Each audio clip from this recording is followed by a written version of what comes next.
Tell me your first and last name and how you spell it and your title. Anthony Mays, Anthony, spelled Mays, M-A-Y-S, and title is Chief of Schools here with Austin ISD. And what is your position exactly? Like, what do you do as the Chief of Schools? As a Chief of Schools, it's almost like, I like to say lead learner, and so for our principals, for our executive directors, for the associates that support schools, it's about us looking at, strategically, where we may have challenges and trying to make sure we make the adjustments around that through professional development. How long have you been in that position? At this point, I want to say 10 months. 10 months? Yeah, 10 months, brand new. All right, brand new. Yeah. Nice. And so we are talking about how AISD is addressing the racial disparities that you guys found in some disciplinary data. Can you go over what the disciplinary data is that you guys released recently? Yeah. So what we see is we're on a downward trend over the course of the last 3 to 4 years, and a lot of that can be, of course, attributed to the pandemic. Last year, of course, no students were in school, and so what we see within the data is skewed a little bit, but we still see a trend downward. We also see a disproportionate rate of referrals for minority students, ELL students, or special education students, and so when we look at the populations that we serve, Hispanic students, African American students, as well as special education students tend to be referred at a higher rate than our white students. And so those are some of the challenges that we see across elementary, middle, and high school that we want to be able to address. We see the numbers with the rate of referrals going up or starting to spike around 5th grade, and then they start to trend back down around 9th grade, which you can kind of see a natural arc in terms of maturity for students, but that disparity in terms of the rate of referral is consistent across all of the grade levels. Can you explain what a rate of referral actually is? Yeah.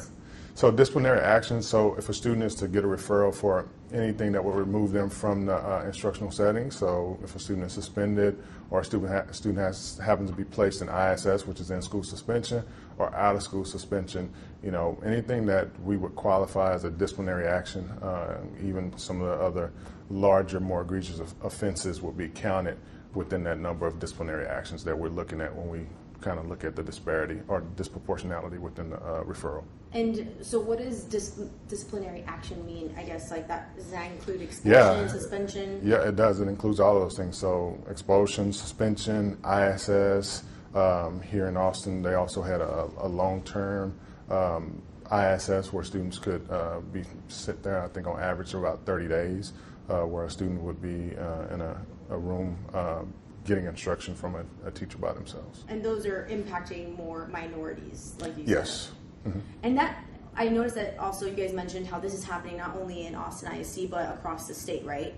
You can see some of the disproportionality across the state of Texas. We have a little bit more in terms of the rate of referrals for our African American males, whether we're talking about low income or students that are of a different economic background. We still see that disproportionality across, it's consistent, regardless of how we slice the data. And I mean, this might be a complicated answer for this question, but was there a reason that you guys found out that this is a number that kind of came up, and kind of like why it's so skewed between minorities and white students? Yeah.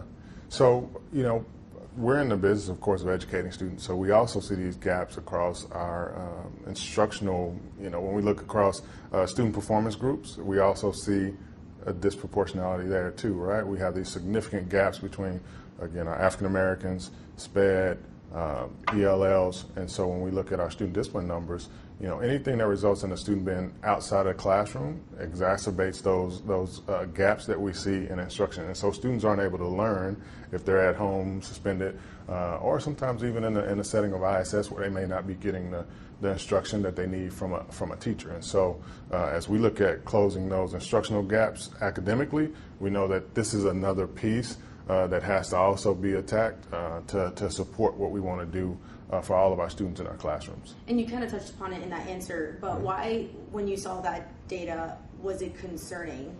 Yeah, I mean, just because, again, we're in the business of student performance, and so anytime we see any student group that isn't excelling in our schools, are being supported in the way that we want to be able to support our students, then we have a responsibility to be responsive. And so clearly the trend data has shown us that we have some gaps where students are adversely affected.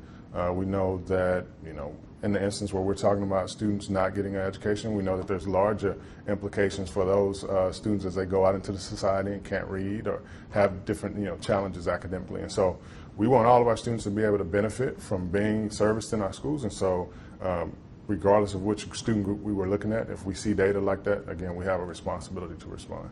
And can you explain the response and the changes? And I know that there's going to be tangible policy changes to the school district for future students moving forward. Can you go into that? Sure. So we definitely have guideline changes, and so we've been working with community groups. We've also been working with our Office of Student Discipline to try to evaluate what changes can we make within our guidelines to be able to support our teachers, our principals, our system being able to effectively support students and keep them in the classroom where they can learn. And so some of the changes that we looked at are just simple guidelines, because we didn't necessarily have guidelines in place that kind of regulated some of these instances where students may have been outside of the classroom longer than we would have liked. And so we've been able to put together some clear guidelines for students. So you shouldn't see students that are placed in a long-term placement, say like an ISS placement. So students shouldn't be suspended for more than 3 days in any instance where they have a disciplinary action that takes place on the campus. Long-term placements within ISS are no longer even a part of the guidelines that we have, and so that won't even be something that you can do with a student. So those are some of the changes, but we continue to have community dialogue around our student code of conduct, as well as some of the disciplinary pieces that we want to see impact our students, to be able to get that feedback from our community too. And I also read that now, correct me if I'm wrong, now if let's say a student is behaving bad or a suspension is on the table, schools have to go through the assistant superintendent? Is that? So typically what would happen in the past, we had instances where a student may have committed an offense, and that number around that offense, depending on the type of referral or type of disciplinary action, would be something that was arbitrary, right? And so if I was the associate superintendent or the principal in that instance trying to make a determination as to how long a student may be alternatively placed, there were no guardrails around what that number should look like. And so we've worked as a team to kind of gather data around neighboring school districts, as well as collaborating within our team here to try to give principals those guidelines. So whether it's the principal or the associate superintendent that's looking at a placement for a particular offense, we now have clear guidelines around what that should look like for anybody making that determination. It won't be an arbitrary decision. Gotcha. So what you said, offense, you kind of scale it to see how severe it is? Is that kind of how it is? Yes. So depending on what the offense is, there should be a different number of days that may be associated with that offense. So instead of me arbitrarily selecting those days or you arbitrarily selecting those days, there's, like you say, there's a norm. It's this is what that should be based on that offense versus you or I making that decision. And so, and there's a discussion. Right. There is a discussion. I think another piece that may be changed, that is changing, that will support students being on campus is, again, if you're a student that happens to make a mistake, which students do, we get that, we understand that, right? There's a process for making sure that those students transition back well, where again, I won't make the decision, you won't make the decision if you were the principal, but a committee will support that decision. So whether it's the parents, the families, the teachers that are now servicing that student that may be in an alternative placement, going back to that campus, everyone will be a part of that discussion and that conversation, as well as a part of the support that takes place when the student goes back to that school, because we want to make sure that we decrease the rate of recidivism, so students aren't cycling back and forth to our alternative schools, and so that support with that transition is important. So those are some of the things that we've made systemic that are going to help students that happen to have different challenges in the classroom. I think another systemic component is how we go about supporting teachers. One of the things that we saw as we kind of dug into the data is typically there's about, on most campuses, it's about 25%, the top quarter of the referrals are written by a set of teachers. And so it's how can we go in and how can we support those teachers.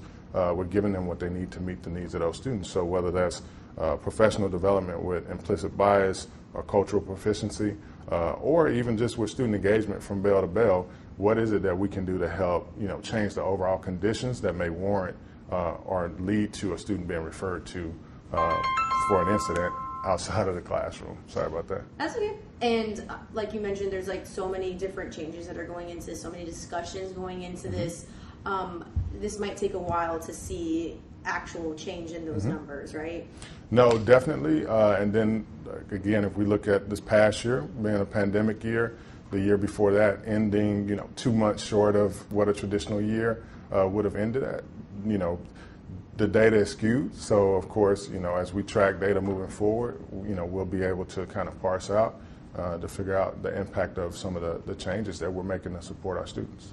Is there anything else you want to add, Dr. Mays?